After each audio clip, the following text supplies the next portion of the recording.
Well, good morning, YouTube friends. I hope that this day is treating you well. It's me, Sarah from The Foot, and I am headed off-grid for a few days. So I do plan on doing some sewing. I've got my Jeep full of all my random sewing things, and people seem intrigued when I say that I sew at my little cabin, so I thought you might be curious just how I manage that without electricity. So I stopped at McDonald's. It's always my guilty pleasure when I'm headed away for a few days. Makes me think of my mom. She loved an Egg McMuffin with grape jelly on it, which I highly suggest if you've never had one. So I've got my Egg McMuffin here, got my coffee, got all my stuff, and what do you say we go?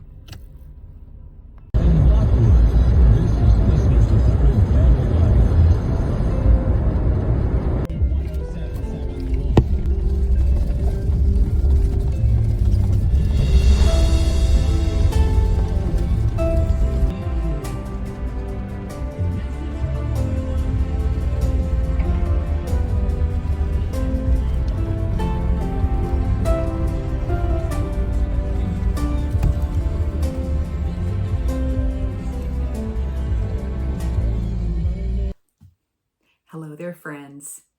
It's me, Sarah from The Foot, and thanks for joining. Today, I promised you an off-grid quilting video, so here we are. This is it. I've got my hand crank machine here. I keep this up here at my cabin, and it sews like a dream. You'll see. These are the blocks we're going to be working on today. These string pieced blocks. So string piecing, not a new idea, but I just kind of recently got sucked into it, and it is so much fun. And it is so satisfying to be able to use all these little pieces. They don't even have to be straight strips. They can be any width strips that you want. If you go to Pinterest and search string quilts, you will be amazed at everything you find. So I do recommend you do that because it's very inspiring. My friend Susan was showing me how she does this, and her blocks were a little different. And I thought, I kind of want to have mine go in two directions. So that's what I'm going to show you how I do. I have my darks going this way and my lights this way. There are about a million ways you can sew these blocks together, but I knew I wanted mine to be like this.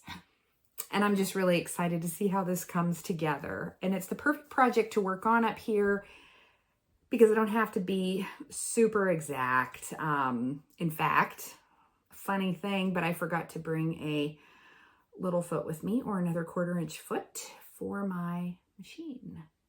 So I just have this little skinny foot on here.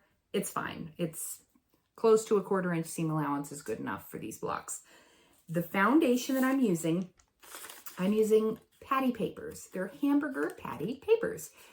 I sell them in packs of 100 for $5. They're parchment.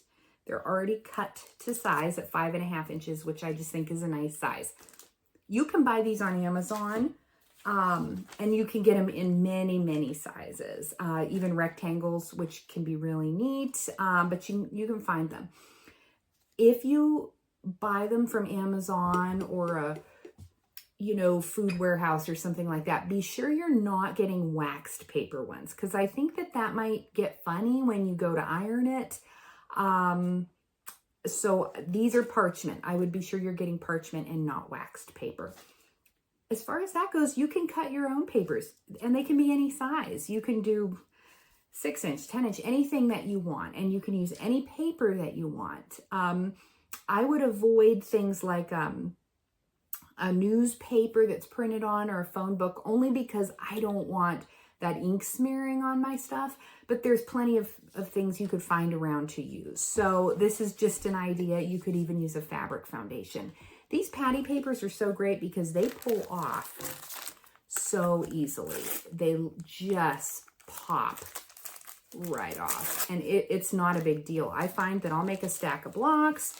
Then when I'm kind of tired of doing that, I'll sit down and pull the papers off of them, and so on and so forth, and then sew them together. I do think it's easier to carefully pull the paper off after you complete each block. I've tried it both ways. That's my preference. So that's what I like to do. These are all bias edges, so you do want to be careful when you pull the paper off. And as with any paper, you want to be sure that you are using a small stitch, short, to help perforate that paper and to help keep your seams together at the edges so that the seams don't come apart when you're pulling that paper off. That's the most important thing. I'm going to zoom things in so you can see how I get started. Actually, before I do that, I'm going to show you right here what I'm doing to kind of get my block going 2 directions. Taking my square of patty paper, I am folding it in half, roughly. You also could draw a line with a ruler and a pencil, but it seemed to me that was just one more thing that I would need to have at my sewing space, which already tends to get a little bit messy. So I'm just folding that in half to create a creased line there, and that's plenty good enough. So now I'm going to zoom you in so you can see better. All right, now what we're gonna do, I am gonna take my first strip of fabric, and I'm just gonna take one of these short ones, and I'm just gonna lay it down in the middle of my patty paper there, so that it's sort of sticking up above this line, but it's coming down off the edge. And I'm going to take a second one. These happen to be similar lengths, but that's not necessary. So I've got 2 pieces face down there. All right, we're going to try it here with a little light on the subject. I've got 2 strips of fabric and their faces together. This top piece is coming up above that creased line. It doesn't matter exactly where these are positioned. They could be this way, a little crooked, they could be straight, whatever. I'm going to go with that. My presser foot down right there. Now, if this were a 1/4 inch presser foot, I'd be running along the edge of the line. It's not, it's just the foot that's on there. On this pattern, it kind of doesn't matter too much where your presser foot sits. You want roughly a 1/4 inch seam, but it's not imperative. And I have shortened my stitch so that my paper will perforate.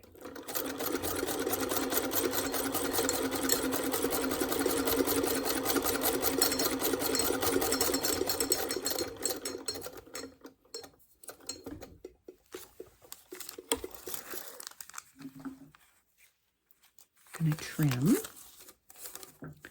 and I am going to finger press. Just that easy. Now I have a little stack of shorter pieces over here, and I'm going to grab one of those. Yeah, it's about the same, but that's all right. I'm going to lay it here. These are all different widths.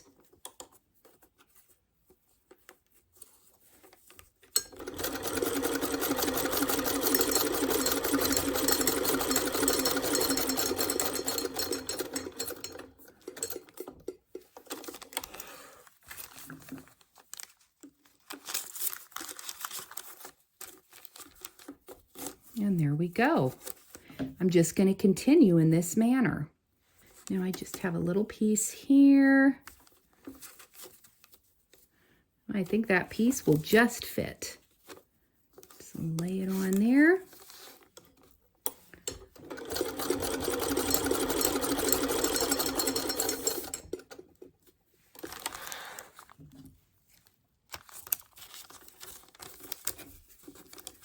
Pretty good.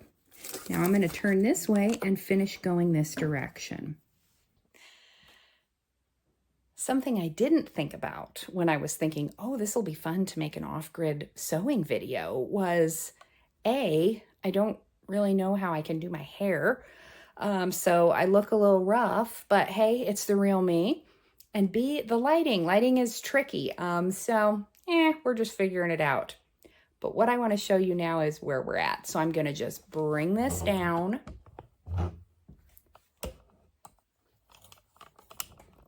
To my cutting mat. Okay. this is what it's going to look like when you've got a block halfway done. What I'm going to do, I like to fold this. Look, there's an ant. How annoying. I'm going to fold this away like so. Fold it in half so that my edges line up. If some of your stitching comes past your fold mark, you just kind of pull it down. It's no big deal there. Okay. Now what I like to do is take my rotary cutter and my ruler, and I'm going to put my ruler just over the edge of that folded paper because you don't want to cut the paper.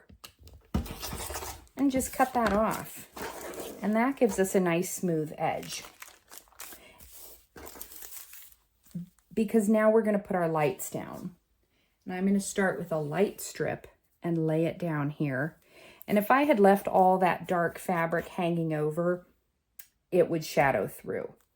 So, hindsight being 20/20, if I were doing this again, what I would do is I would have started out with my lights going this way, then put my darks this way. Then I wouldn't have to worry about that shadowing through. But I had already made a whole bunch of blocks once I figured that out, and I thought, just gonna keep on going with what I've got. So that is how I trim that. And now I'm gonna start sewing those lights down, just like I did the darks. So I've got my light strip laid down right here along the edge, and I'm going to just stitch now all the way down.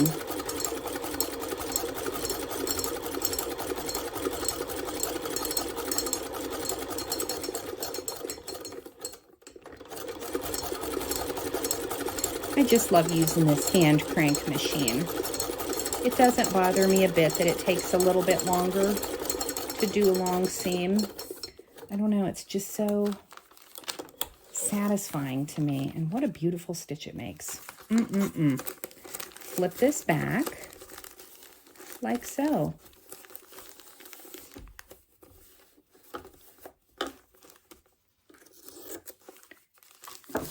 And then I'm going to keep adding strips this direction.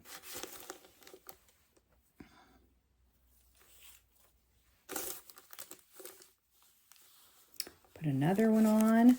And again, this one's a little bit crooked. It's honestly more interesting when they are a little bit crooked.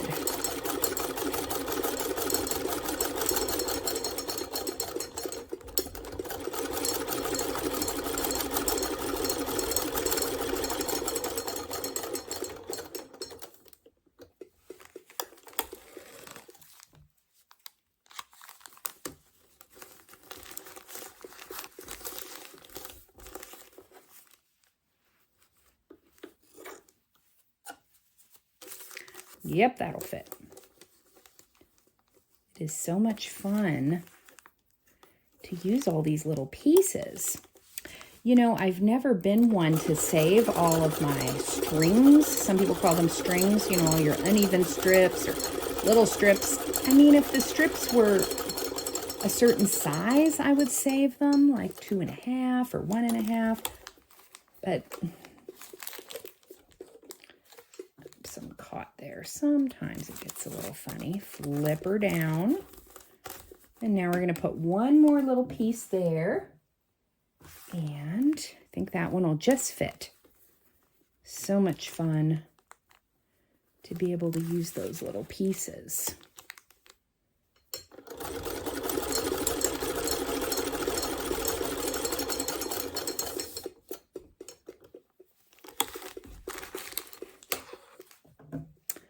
Must be getting towards the end of my bobbin.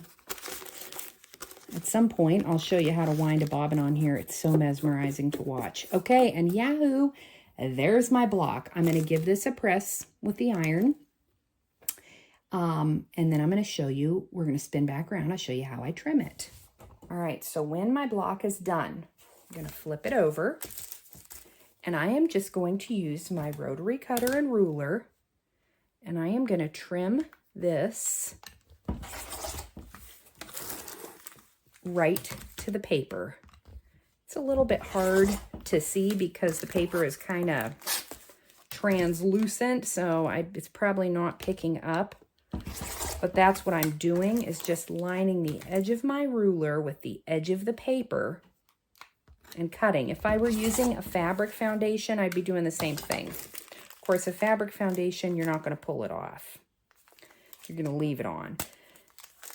All you do is kind of give that a press and yank. Now, if your paper is not pulling off this easily, then you need to shorten your stitch. That's what's going on. I would also, once you pull this paper off, these are all bias edges. Things can go wrong really fast. So, you know, if you're going to be handling these a lot, you may want to wait to pull the paper off. I am just stacking mine and putting them inside of a box until I have a whole bunch. So that's that. When I want to put them together, I'm going to sew them together. 4 together is going to make a block. This is how mine is going to work. But you could, you know, put these in any number of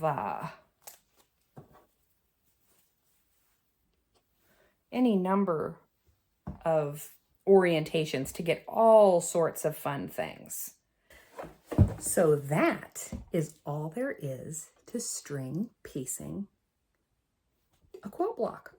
And I'm going to just have fun working on this. I'm up here at my little cabin. It's quiet. I'll try and put some outside scenery on this video too and see, so you can see what else. People are always asking me, what do you do up there? What do you do? Don't you get scared? And so anyway, thanks for watching, you guys. If you've enjoyed this, please subscribe to my channel. That really helps. So thanks again. Go make something beautiful and have a great day.